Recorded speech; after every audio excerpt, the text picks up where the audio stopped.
Hola, bienvenidos a este nuevo módulo de derivadas. Los objetivos de hoy son repasar el concepto de composición de funciones y calcular la derivada de una composición de funciones. Los requisitos son pocos, son conocer las derivadas de las funciones elementales. Bien, vamos a empezar repasando lo que era la composición de funciones. Si tenemos dos funciones, llamamos función compuesta de f con g a la expresión que tenemos aquí en pantalla. F compuesta con g sobre x es igual a f de g de x. La composición de funciones tiene que tener en cuenta los dominios de ambas funciones. En este caso, el dominio de f compuesto con g es el conjunto de todos los valores x del dominio de g, de forma que g de x pertenece al dominio de f. Vamos a ver cómo se calcula una composición de dos funciones. Vamos a tomar como f la función seno de x y g como la función x al cuadrado más 1. La composición de f con g, actuando sobre un valor de x, sería, por definición, f actuando sobre g de x. Ahora bien, ¿quién es g de x? G de x es la función x al cuadrado más 1. Por lo tanto, lo que vamos a hacer es sustituir donde pone g de x por x al cuadrado más 1, obteniendo f de x al cuadrado más 1. Ahora vamos a aplicar la función f sobre esta función. Fijaros en la función que teníamos aquí, f de x es igual al seno de x. Si cambio la x por 3, f de 3 sería igual al seno de 3. F de 5 sería igual al seno de 5.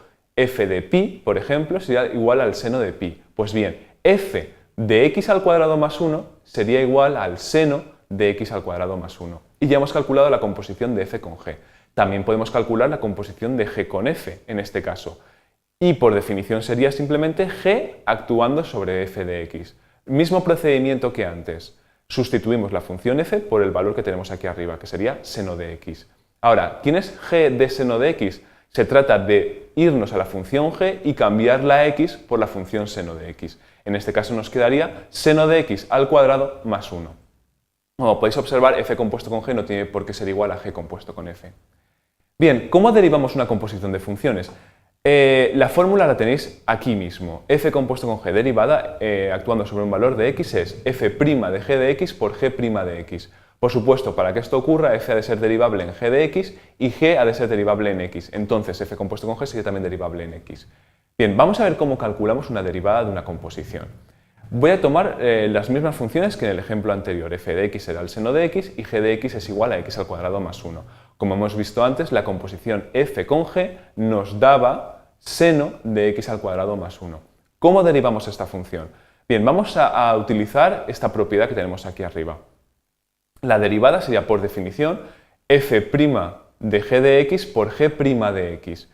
Vamos a ir paso a paso. ¿Quién es f'?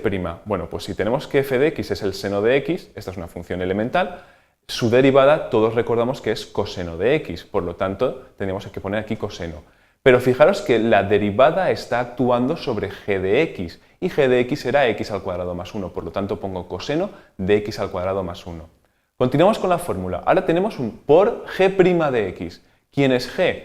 G es x al cuadrado más 1, por lo tanto su derivada sería simplemente 2x, porque recordar que la derivada de una constante es 0. Y por lo tanto la derivada de la composición sería coseno de x al cuadrado más 1 por 2x. ¿Hace falta aplicar esta propiedad siempre? Bien, fijaros que no. Aquí tenemos la función seno de x al cuadrado más 1. Lo que tenéis que hacer es derivar de fuera hacia adentro. En este caso la función más exterior es el seno, la derivada del seno es el coseno y tenéis que dejar lo que estaba dentro del paréntesis absolutamente en paz, no hay que modificar nada. A continuación multiplicamos siempre por la derivada de lo que está entre los paréntesis. ¿Vale? Entonces, si me preguntan ¿cuál es la derivada del seno de x al cuadrado más 1? La respuesta sería coseno de x al cuadrado más 1 por 2x.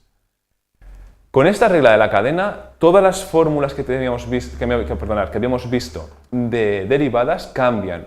Vamos a hacer un pequeño repaso. La derivada de la función x era 1, la constante 1. La derivada de la función x elevado a n, que era muy importante, era n por x elevado a n menos 1. Pero fijaros que esta es bastante limitada. Tiene que ser de la forma x elevado a un número.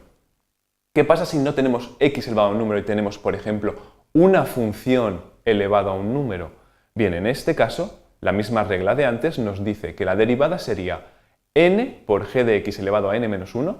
Si os fijáis, es muy similar a la propiedad anterior. El n baja y restamos 1 al exponente, sin tocar lo que estaba dentro del paréntesis. Y luego multiplicamos por g' de x, por la derivada de la función que esté entre los paréntesis. Hoy vamos a ver ejemplos de esta propiedad, pero vamos a enunciar unas cuantas para que tengáis por lo menos una lista con las principales derivadas. ¿Qué pasaba cuando tenemos la función seno de x? La derivada del seno de x es coseno de x, pero en cambio cuando tenemos seno de una función que no tiene por qué ser x, podría serlo, pero puede ser más complicada, entonces su derivada va a ser de la siguiente forma: coseno de la misma función g de x sin derivar por la derivada de la función g. Lo mismo tenemos con la función coseno de una función g de x. Su derivada sería la derivada del coseno, que es menos seno, por la función de dentro sin derivar, por g' de x. A continuación, recordar, la función exponencial, la derivada de e elevado a x será e elevado a x. ¿Qué pasa cuando no tenemos e elevado a x y tenemos e elevado a una función g de x? Muy fácil. Derivamos e elevado a g de x y multiplicamos por la derivada del exponente en este caso. Lo mismo con el logaritmo. ¿Cuál es la derivada del logaritmo? La derivada del logaritmo era 1 partido por x. La derivada del logaritmo neperiano de x. En este caso tenemos el logaritmo neperiano de una función g de x. ¿Cómo se deriva?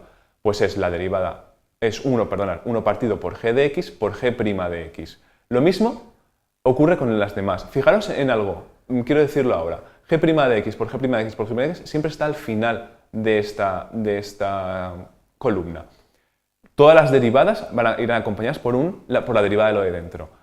Por lo tanto, si queremos calcular a elevado a g de x, si recordáis, esto era a por elevado a lo mismo, por el logaritmo neperiano de a por g' de x. Fijaros, siempre aparece esto. Luego se podría ir arreglando cada uno y poniendo g' sobre el numerador o una forma más cómoda, pero prefiero que veáis todos aquí al final que siempre se ha de multiplicar por g' de x.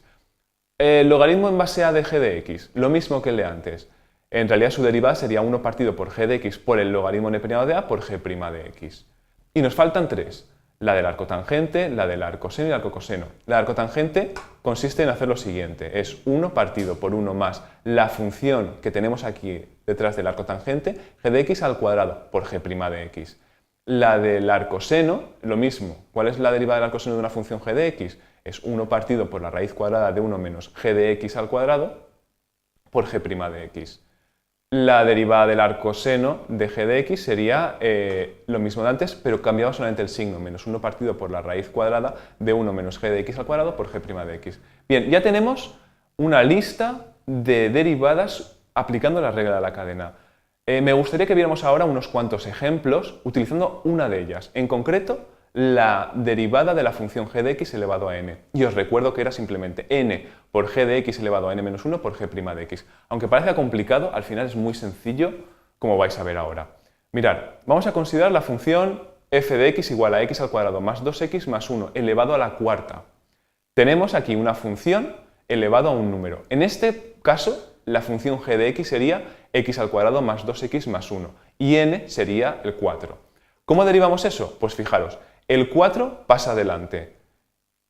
La función de x al cuadrado más 2x más 1 se queda exactamente igual y lo elevamos a n menos 1. ¿Vale? 4 pasa adelante y le restamos 1 al exponente que teníamos, que quedaría como 3. Y a continuación lo que hacemos es calcular la derivada de la función que está dentro de los paréntesis. X al cuadrado más 2x más 1, su derivada sería 2x más 2. Vamos a otro ejemplo. Ahora hemos cogido la función trigonométrica seno de x y la hemos elevado al cuadrado. ¿Cuál es la derivada? Pues fijaros, el 2 bajaría abajo multiplicando y restamos 1 al exponente. He puesto el 1 aunque habría que omitirlo. Sería 2 veces la función seno de x, fijaros que no está derivada en este paso, y a continuación hacemos la multiplicación por la derivada de la función seno, que es coseno. Y simplemente quitando este 1 tendríamos la derivada. Por último, vamos a ver ahora el tercer ejemplo, que es el logaritmo neperiano de x elevado a un medio. Si recordáis las lecciones anteriores, esto sería la raíz cuadrada del logaritmo neperiano, pero vamos a expresarlo así para poder derivarlo con esta propiedad. Bien, lo que tenemos ahora sería, la derivada es un medio por el logaritmo neperiano de x elevado a menos un medio. El un medio, que es el exponente, baja adelante y le restamos 1 al que había, un medio menos 1 menos un medio. Y dejamos el logaritmo sin derivar. Y ahora, ¿quién es la derivada del logaritmo neperiano de x? 1 partido por x. Pues como podéis ver, esta es una sola de las derivadas que hemos presentado hoy. Hay muchas más. Y eso iremos viéndolo con ejemplos en sesiones posteriores. Hasta aquí la lección de hoy. Esperemos que hayáis podido repasar un poco lo que es la composición de las funciones. Hemos visto la regla de derivación y una tabla de derivadas que espero que os sirva en el futuro. Muchas gracias.